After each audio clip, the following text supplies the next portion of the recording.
सिमरन नाम की एक राइटर अपनी बहन आलिया के साथ रहती है, लेकिन काम का ज्यादा प्रेशर होने की वजह से वो अपनी बहन को ज्यादा टाइम नहीं दे पा रही थी। अब ऐसे में एक दिन सिमरन और उसकी बहन तय करते हैं कि वो दोनों लोनावला घूमने के लिए जाएंगे, ताकि सिमरन का मन थोड़ा सा रिफ्रेश हो जाए और उसका स्ट्रेस भी थोड़ा कम हो जाए। लेकिन जब ये दोनों लोनावला के एक फार्म हाउस में रहने के लिए जाते हैं, तो वहां पर उनके साथ कुछ अजीबोगरीब पैरानॉर्मल घटनाएं होने लगती है और उस बंगले में मौजूद एक खतरनाक आत्मा सिमरन को पजेस कर लेती है। उसके बाद वो अपना सिमरन के शरीर का इस्तेमाल करके लड़कों के साथ संबंध बनाने लगती है। तो दोस्तों, अब ये आत्मा कौन है और ऐसा क्यों कर रही है, और क्या कोई यहाँ पर आकर सिमरन को उस आत्मा से बचा पाएगा? यही देखेंगे हम आज की हॉरर कहानी में, जिसका नाम है द पास्ट। दोस्तों, इस मूवी में बहुत अच्छे डरावने इंसिडेंट्स दिखाए गए हैं और साथ ही साथ हमको एक्सोर्सिज्म भी देखने को मिलता है। ये कहानी देखने में आपको मजा आएगा, इसलिए दोस्तों वीडियो को एंड तक जरूर देखना।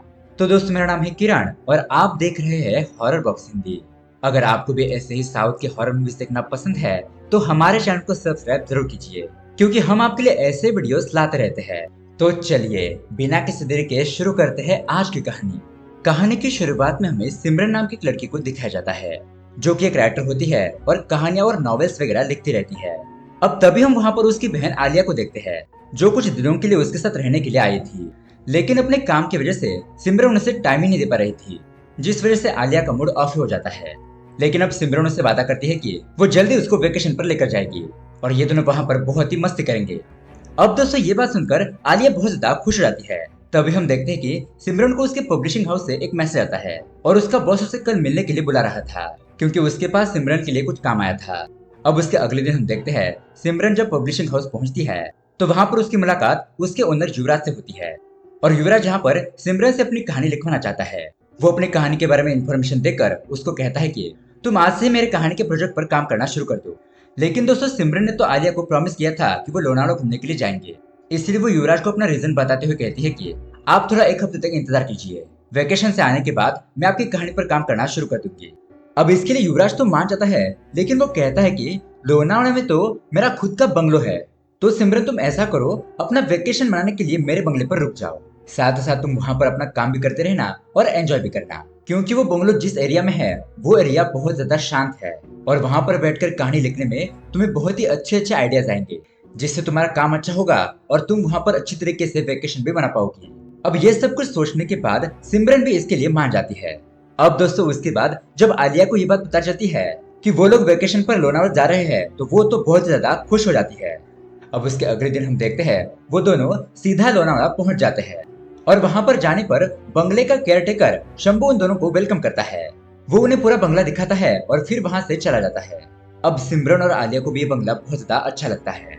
खैर, तभी हम एक झूले को नोटिस करते हैं जिस पर आलिया झूला झूल रही थी, लेकिन उसके वहां से जाने के बावजूद भी वो झूला जोर जोर से हिलता रहता है, जैसे कि अभी भी उसके ऊपर कोई बैठकर झूला झूल रहा हो। खैर, अब उसके बाद आलिया और सिमरन ये दोनों ही अपने लिए अलग अलग रूम्स चुन लेती है और यहाँ पर सिमरन युवराज को कॉल करके बताती है कि वो यहाँ पर पहुंच चुकी है। अब उसके बाद हम रात में देखते हैं तो सिमरन अपने नॉवेल पर काम कर रही थी और उस समय यहाँ पर आलिया टीवी देख रही थी। लेकिन क्योंकि आलिया सुबह से मूवी देख रही थी, इसलिए सिमरन उसको डांट कर सो जाने के लिए कहती है और खुद भी सोने के लिए चली जाती है। अब सिमरन को रात में सोते हुए उसके कमरे में किसी के होने का एहसास होने लगता है और जब वो उठकर देखती है तो उसके रूम में बहुत ही जोर जोर से कोई लड़की रो रही थी। जैसे ही सिमरन उस लड़की के पास जाती है, तो उसके अगली पल वो लड़की उसके ऊपर हमला कर देती है। लेकिन दोस्तों, यहाँ पर हमें पता चलता है कि ये तो बस एक नाइटमेयर था, लेकिन सिमरन इस सपने से बहुत ज्यादा डर गई थी, इसलिए वो रसोई में जाकर ठंडा पानी पी लेती है और वापस अपने रूम की तरफ आ ही रही थी। लेकिन तभी उसे ऊपर के कमरे से कुछ अजीब सी आवाजें आने लगती है। लेकिन जब वो वहां पर चेक करने के लिए जाती है, तो वो रूम खुल नहीं रहा था, इसलिए वो सब कुछ इग्नोर करके वापस अपने रूम की तरफ जाने लगती है। लेकिन तभी शॉकिंगली वो गेट अपने आप ही खुल जाता है और वहां की लाइट्स भी अपने आप ही फ्लिकरिंग करने लगती है। अब ये सब कुछ देखकर सिमरन थोड़ा डर गई थी, लेकिन फिर भी वो थोड़ी हिम्मत करती है और उस रूम के अंदर चली जाती है। अब उस कमरे में थोड़ा छानबीन करने पर उसे बिस्तर के नीचे एक गुड़िया मिलती है। सिमरन उस गुड़िया को उठाती है और हंसते हुए उस रूम से बाहर आती है। लेकिन सिमरन के वहां से जाते ही उस रूम के बाथरूम का दरवाजा अपने आप ही खुल गया था। खैर, अब उसके अगले दिन हम देखते हैं सिमरन को उसकी एक बेस्ट फ्रेंड दिशा वो वीडियो कॉल करती है और दिशा की थोड़े ही समय पहले शादी हुई थी। अब दिशा को ये पता चलता है कि सिमरन लोनावला आ गई है, तो ये जानकर वो बहुत ज्यादा खुश हो जाती है क्योंकि दिशा भी अपने हस्बैंड के साथ वहां पर किसी की शादी अटेंड करने के लिए आने वाली थी। लेकिन तभी अचानक दिशा को सिमरन के पीछे कुछ काला साया जैसा दिखाई देता है। लेकिन इससे पहले कि वो ये बात सिमरन को बता पाती है, तभी उसका फोन अपने आप ही डिस्कनेक्ट हो जाता है और वहां पर नेटवर्क भी चला गया था। खैर, अब रात हो जाती है और 12 बज गए थे और सिमरन थक हार कर सोने के लिए जाती है और तभी उसके रूम में रखी हुई वो डॉल रैगिंग चेयर पर झूलने लगती है। लेकिन जैसे ही सिमरन अपनी आंखें खोलती है तो वहां पर सब कुछ नॉर्मल हो गया था। अब उसके अगली सुबह हम देखते हैं सिमरन अपना काम कर रही थी, लेकिन तभी अचानक उसे बेसमेंट की तरफ से कुछ म्यूजिक की आवाजें सुनाई देती है। अब उन्हीं आवाजों का पीछा करते हुए वो बेसमेंट की तरफ चेक करने के लिए जाती है और वहां पर जाकर जब वो लाइट्स ऑन करती है तो वहां पर भी सब कुछ नॉर्मल हो जाता है, मतलब कि वो आवाजें आना बंद हो गई थी। अब सिमरन को वहां की एक दीवार पर मिरर लगा हुआ दिखाई देता है जो कि बहुत ज्यादा गंदा हो गया था। जब सिमरन उसको साफ कर रही होती है तभी उसको मिरर में अपने पीछे रखी हुई एक रैगिंग चेयर पर एक लड़की बैठी हुई नजर आती है, जिसे देखकर सिमरन के तो होश उड़ जाते हैं। अब वो बहुत ज्यादा डर तो गई थी, लेकिन जब वो पीछे मुड़कर देखती है तो वहां पर कोई भी नहीं था। अब इतने में आलिया सिमरन को ढूंढते ढूंढते वहां पर पहुंच जाती है। तो यहाँ पर सिमरन उसको अपने साथ जो घटना हुई उसके बारे में बताने की कोशिश करती है, लेकिन आलिया को लगता है कि शायद सिमरन ने काम की वजह से ज्यादा ही प्रेशर ले लिया है, इसीलिए वो ये सब कुछ बातें कर रही है। इसलिए आलिया उसकी बातों को इग्नोर करते हुए उसे वहां से ले जाती है। लेकिन दोस्तों, उनके वहां से जाते ही हम उस कमरे में देखते हैं वो रैगिंग चेयर अपने आप ही हिल रही थी। मतलब कि दोस्तों, जरूर उस घर में किसी न किसी की आत्मा है और फाइनली वो आत्मा सिमरन को पजेस भी कर लेती है। जी हाँ दोस्तों, उसके बाद होता यह है कि सिमरन सीधा उसी कमरे में पहुंच जाती है जहां से उसे पिछली रात आवाज आ रही थी और वो वहां पर जाकर वहां पर रखी हुई अलमारी की तरफ बढ़ने लगती है। तभी एक बार फिर से आलिया वहां पर आकर उसे पूछने लगती है कि आखिरकार वो यहाँ पर क्या कर रही है। तो तभी उसी वक्त सिमरन अपने होश में आ जाती है और उसको खुद समझ नहीं आ रहा था कि वो इस रूम में कैसे आ गई। तो अब यहाँ पर आलिया सिमरन को आराम करने के लिए कहती है और उसे बाहर लेकर जाती है। अब रात को जब सिमरन अपना काम कर रही थी तब उसको लगता है कि जैसे कि पूल में कोई गिरा हो, लेकिन वहां पर जाकर चेक करने पर वहां कोई नहीं था। इसलिए अब सिमरन वहीं पर बैठकर सिगरेट पीने लगती है। उसको कुछ भी समझ नहीं आ रहा था कि उसके साथ आखिरकार क्या हो रहा है, वो यहाँ पर ऐसी अजीब अजीब सी हरकतें क्यों कर रही है। अब जैसे वो कुछ सेकंड के लिए अपनी आंखें बंद करती है तो तभी उसे ऐसा लगता है कि कोई वहां पर बैठकर रो रहा है और अब एक बार फिर से सिमरन के सामने वही लड़की बैठकर रो रही थी जिसे सिमरन ने पहले भी अपने सपने में देखा था। लेकिन अब उस लड़की के पास जाने पर फिर से वो सिमरन पर हमला कर देती है और सिमरन की आंख पुल के पास ही खुल जाती है क्योंकि वो वहीं पर बैठकर सो गई थी। और दोस्तों, ये भी उसका सपना था, या फिर ये कहे कि ये एक चेतावनी थी जो उसकी बॉडी उसे बार बार दे रही थी कि यहाँ पर कुछ ना कुछ जरूर है जो उसको पजेस करने की कोशिश कर रहा है। खैर, अब यहाँ पर आलिया उठ जाती है जिसको रात में अकेले नींद नहीं आ रही थी, इसलिए सिमरन उसके साथ सोने का फैसला करती है। लेकिन उसके बाद आधी रात को हम सिमरन को फिर से पजेस होता हुआ देखते हैं और इस बार वो सीधा उसी अलमारी के पास आ जाती है और उसमें से कुछ कपड़े निकाल कर पहन लेती है। यानी कि कोई ना कोई था जो उसे फोर्स कर रहा था ये कपड़े पहनने के लिए। अब तभी हम यहाँ पर एक आदमी को देखते हैं जो कि खाली रास्ते से कहीं पर जा रहा होता है। तभी अचानक उस रोड पर खड़ी हुई सिमरन उस आदमी को रोकती है और उसे अपने बंगले तक लिफ्ट मांगती है। दरअसल दोस्तों, ये सिमरन नहीं बल्कि वो आत्मा थी जिसने उसे पजेस करके रखा था और ये सब कुछ करने के लिए वो सिमरन को फोर्स कर रही थी। अब वो आदमी सिमरन की मदद करने के लिए मान जाता है। उसके बाद जब ये दोनों बंगले में पहुंचते हैं तो सिमरन उस आदमी को अपने घर के अंदर आने के लिए कहती है। पहले तो वो आदमी मना करता है, लेकिन फिर सिमरन की खूबसूरती देखकर वो मान जाता है और उसके घर के अंदर चला जाता है। अब सुबह हो जाती है और हम यहाँ पर देखते हैं कि आलिया सिमरन के रूम का दरवाजा खटखटाने लगती है। तब जाके सिमरन की आंख खुलती है और उसको होश आता है। साथ ही साथ वहाँ पर वो आदमी भी उसके साथ सोया हुआ था जिसको हमने पिछली रात उसके साथ देखा था। यानी कि रात में वो दोनों इंटीमेट हो गए थे, लेकिन इसके बारे में सिमरन को कोई भी आइडिया नहीं था कि ये सब कुछ कैसे हो गया और उसे कुछ भी पता नहीं चला। तो अब यहाँ पर सबसे पहले वो आलिया को यहाँ से जाने के लिए कहती है क्योंकि वो नहीं चाहती थी कि आलिया उसको गंदा समझे, मतलब कि कैरेक्टरलेस समझे। लेकिन यहाँ पर आलिया को भी सिमरन की फिक्र हो रही थी और वो जानती थी कि सिमरन ऐसा नहीं कर सकती। अब सिमरन उस आदमी को उठाती है और उस पर गुस्सा होकर यहाँ से जाने के लिए कहती है, जिस पर वो आदमी सिमरन से थोड़ा बहस करता है और वहां से चला जाता है। जाते वक्त वो यही बोलता है कि उसकी कोई भी गलती नहीं थी, सिमरन ही उसे यहाँ पर लेकर आई थी। अब आलिया को ये सब कुछ देखकर कुछ भी समझ नहीं आ रहा था और उसे सिमरन की फिक्र होने लगती है। लेकिन सिमरन, जिसका मूड ऑलरेडी बहुत ज्यादा खराब था, जिसे पिछली रात के बारे में कुछ भी याद नहीं आ रहा था और इसी गुस्से में वो आलिया से ढंग से बात नहीं करती और इसी तरह से कुछ और समय बीतता है। लेकिन आलिया को ये सब कुछ अच्छा नहीं लग रहा था, इसलिए वो रात में सिमरन के पास जाकर उसे हक कर लेती है। वो सिमरन के साथ बहुत ही प्यार से बात करती है और अब सिमरन को भी थोड़ा सा रिलैक्स लगता है। लेकिन उसी रात जब सिमरन और आलिया एक साथ सो रहे थे, तभी सिमरन अचानक उठकर कहीं पर जाने लगती है। और उसके थोड़ी देर के बाद जब आलिया को इस बात का एहसास होता है, तो वो भी उसको ढूंढना चालू कर देती है। तभी आलिया को बेसमेंट की तरफ से गाने की आवाजें आने लगती है, इसीलिए वो जल्दी से जल्दी नीचे जाती है, जहाँ पर सिमरन को देखकर उसके तो होश उड़ जाते हैं, क्योंकि सिमरन लगातार उस मिरर को देखते हुए हिल रही थी और उसने पूरे मुंह पर फैलाकर अजीब तरह से लिपस्टिक लगाई हुई थी, जिसको देखकर आलिया डर के मारे चीखने चिल्लाने लगती है, जिस वजह से सिमरन भी होश में आ जाती है।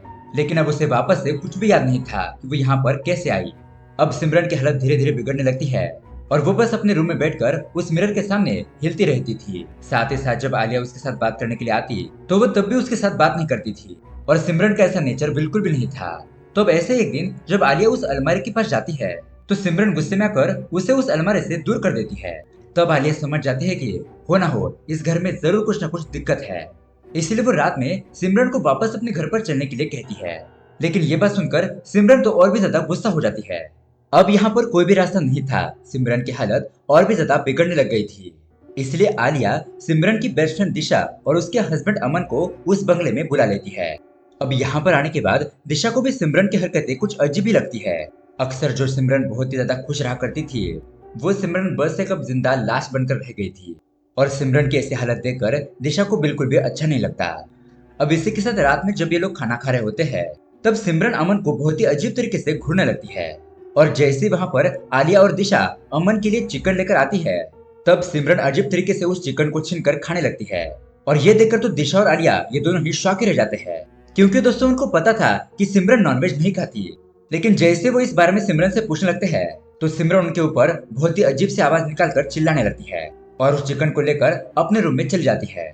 अब ये लोग सिमरन क्या कर रही है ये देखने के लिए उसके पीछे जाते हैं, तो वहाँ पर सिमरन तो अलमारी के ऊपर चढ़कर किसी पागल जानवर की तरह उस चिकन को खा रही थी। अब ये सब कुछ देखकर उनको ये साइट्रिक प्रॉब्लम लगती है, इसलिए वो सिमरन को किसी डॉक्टर को दिखाने का डिसाइड करते हैं। अब उसके बाद जब रात को अमन सो रहा था, तभी अचानक उसकी नींद खुलती है और वो सिमरन को कहीं पर जाता हुआ देखता है। तो वो उसका पीछा करते हुए उस रूम में पहुंच जाता है जहाँ पर वो अलमारी रखी हुई थी। अब जैसे अमन उस रूम में आता है, तो वैसे ही सिमरन उसको जान से मारने की कोशिश करती है। लेकिन उसी वक्त पर वहाँ पर दिशा और आलिया भी आ जाते हैं, जो कि सिमरन की अजीब सी आंखें देखकर समझ जाते हैं कि उनको जल्द से जल्द इस घर को छोड़ना होगा, वरना यहाँ पर उनकी भी जान जा सकती है। लेकिन जब आलिया, दिशा और अमन सिमरन को वहाँ से बाहर लेकर जा रहे थे, कि तभी कोई अनजान शक्ति सिमरन को वापस से बंगले के अंदर खींच लेती है। इसलिए अब ना चाहते हुए भी दिशा, अमन और आलिया को उस बंगले के अंदर वापस जाना ही पड़ता है। मतलब कि आलिया एक सच्ची बहन और दिशा और अमन ये पक्के दोस्त थे, क्योंकि अगर कोई और होता तो शायद वहाँ से भाग जाता। लेकिन ये लोग सिमरन की मदद करने के लिए यहाँ पर रुकते हैं। खैर, अब यहाँ पर इस घटना का ये मतलब था कि उस घर में जो आत्मा रहती है, वो ये नहीं चाहती कि सिमरन यहाँ से चली जाए। अब यहाँ बंगले के अंदर आने के बाद अमन, आलिया और दिशा को सिमरन उसी बेसमेंट में मिलती है, जहाँ पर उसने अपना हाल पहले जैसा बनाया हुआ था। साथ ही साथ उसकी आंखें भी पीली हो गई थी और इसको देखकर ये लोग समझ जाते हैं कि ये कोई साइट्रिक प्रॉब्लम नहीं है, बल्कि भूत वाली प्रॉब्लम है।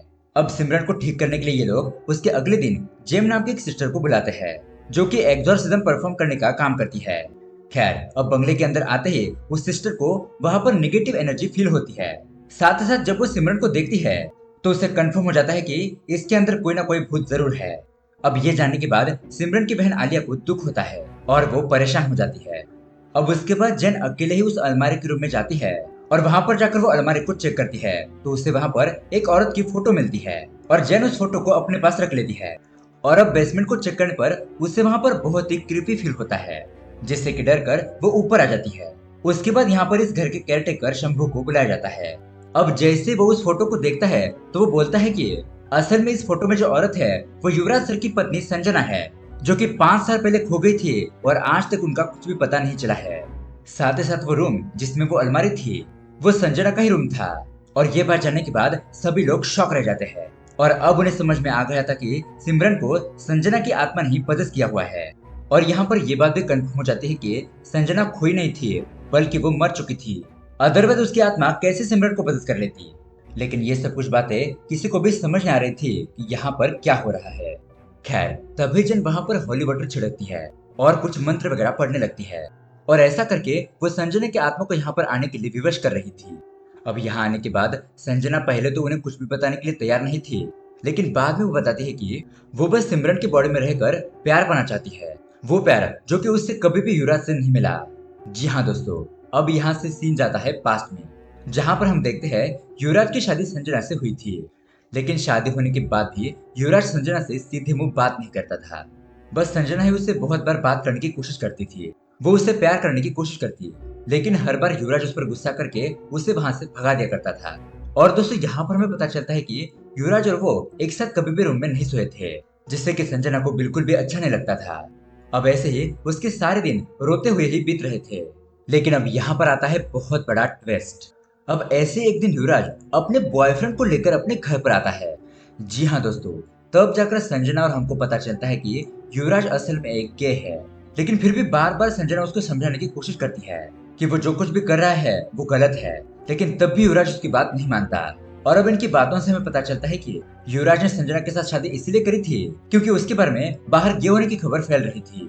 अब ये बात जानने के बाद संजना को बहुत ज्यादा गुस्सा आ जाता है कि ये शादी महज एक प्रूफ के लिए थी, लेकिन वो तो सच में युवराज से प्यार कर बैठी, इसलिए वो कुछ भी नहीं कर पाती। वो हर बार युवराज को रोकने की कोशिश करती है, जिसके चलते वो उसके ऊपर गुस्सा होते रहता है। अब ऐसे एक दिन युवराज संजना को पकड़कर उसे रूम में लॉक कर देता है और खुद वहां से अपने बॉयफ्रेंड से मिलने के लिए चला जाता है। साथ साथ अब यहाँ पर संजना भी समझ गई थी कि ना तो वो यहाँ से भाग सकती थी और ना ही युवराज उसका हो सकता था, इसलिए वो भी वहीं पर अपनी जान दे देती है। अब इसी के साथ सीन दोबारा से प्रेजेंट में आता है, जहाँ पर सभी संजना की बातें जानने के बाद शॉक रह जाते हैं। खैर, अब जैन को ये बात समझ में आ गई थी कि संजना की आत्मा ने सिमरन की बॉडी के ऊपर कपड़ों की वजह से पूरी तरीके से कंट्रोल करके रखा हुआ था।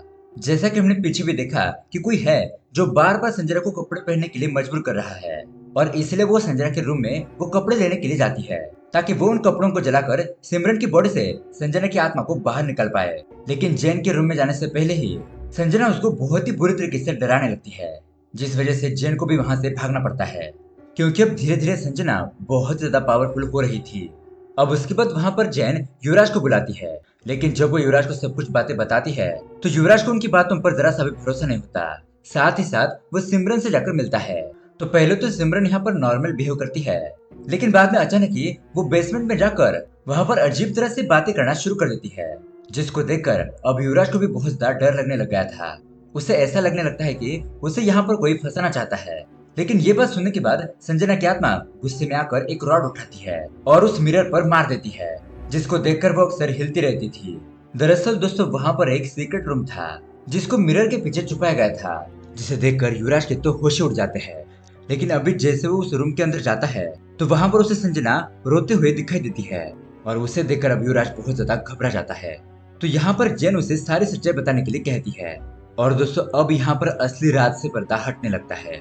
अब यहाँ से सीन पास्ट में जाता है, जहाँ पर युवराज जब घर पर पहुंचता है तब तक संजना ने खुदकुशी करके खुद को मार लिया था, और वहां पर एक लेटर लिखकर अपनी मौत का जिम्मेदार युवराज को ही बताया था, क्योंकि अगर पुलिस वालों को संजना की लाश और वो लेटर मिलता तो युवराज की पूरी जिंदगी खराब हो सकती थी। इसीलिए वो संजना की बॉडी को बेसमेंट के अंदर बने हुए रूम में छुपा देता है और बाद में वहां पर एक दीवार बनाकर उसके सामने मिरर रख देता है। और यहाँ पर बात करें कि वो खो गई थी, तो ये सब कुछ युवराज ने किया था। पुलिस स्टेशन में जाकर उसने कंप्लेंट फाइल कर दी थी कि संजना मिसिंग हो गई है, ताकि कोई उस पर शक न करे। अब सारी सच्चाई जानने के बाद जैन को काफी बुरा लगता है। तब भी युवराज वापस से संजना के पास आता है और उससे माफी मांगते हुए सिमरन के शरीर को छोड़ने के लिए कहता है।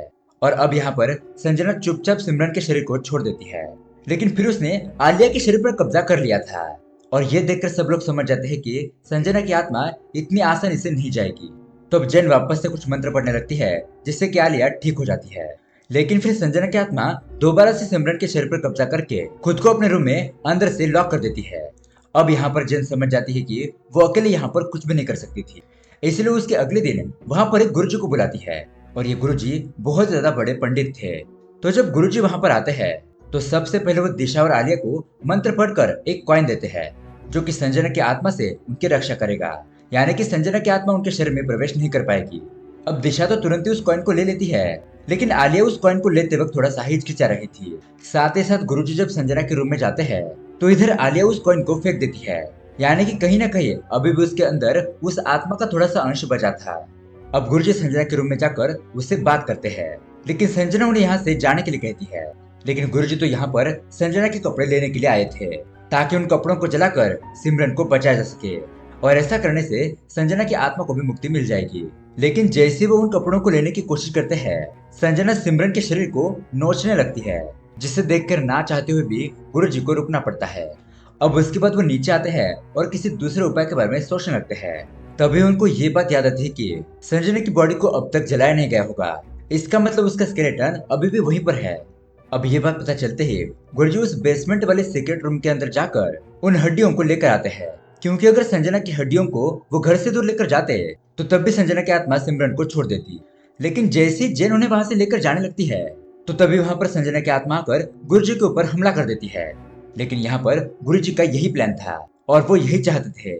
अब जैसे कि संजना की आत्मा गुरुजी से फाइट करने में बिजी होती है तो वो तुरंत ही जेन से संजना के कपड़े लाने के लिए कहते हैं। लेकिन जेन जब ऊपर जाती है तो यहाँ पर आलिया भी पजेस हो गई थी, जिस वजह से वो जेन के ऊपर हमला कर देती है। लेकिन यहाँ पर जेन अपने मंत्रों से उसे कैसे भी करके थोड़ा कंट्रोल में करती है और फिर वो संजना के कपड़ों को लेकर बेसमेंट में आ जाती है। अब यहाँ पर ये लोग सारे कपड़ों को और उस डॉल को जला देते हैं, जिससे कि आलिया तो सही हो गई थी। उसके बाद गुरुजी और जेन ये दोनों ही संजना यानी कि सिमरन के शरीर की तरफ बहुत सारे मंत्र पढ़ना शुरू कर देते हैं, जिससे कि उसकी चेयर हवा में उड़ने लगती है।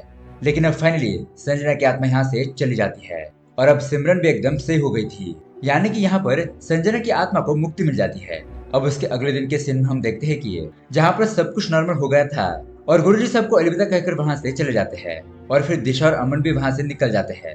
अब यहाँ पर सिमरन ये चाहती थी कि युवराज उन लोगों के साथ वापस शहर चले, लेकिन युवराज कुछ समय के लिए इसी बंगले में रहना चाहता था। मतलब कि अब वो समझ गया था कि उसने संजना के साथ बहुत ही बुरा किया था और अब जाके उसे यहाँ पर संजना की याद आ रही थी, इसलिए वो सिमरन और आलिया को वहाँ से भेज देता है। और दोस्तों अब यहाँ पर ऐसा लग रहा था कि शायद वो खुदकुशी करके खुद को खत्म कर लेगा। और दोस्तों इसी के साथ ये कहानी यहीं पर एंड हो जाती है। तो दोस्तों ये हॉरर कहानी आपको कैसी लगी हमें कमेंट करके जरूर बताइएगा। साथ ही ऐसे ही अमेजिंग मूवी देखने के लिए हमारे चैनल को सब्सक्राइब जरूर कीजिए। मिलते हैं अगले वीडियो में। Thanks for watching.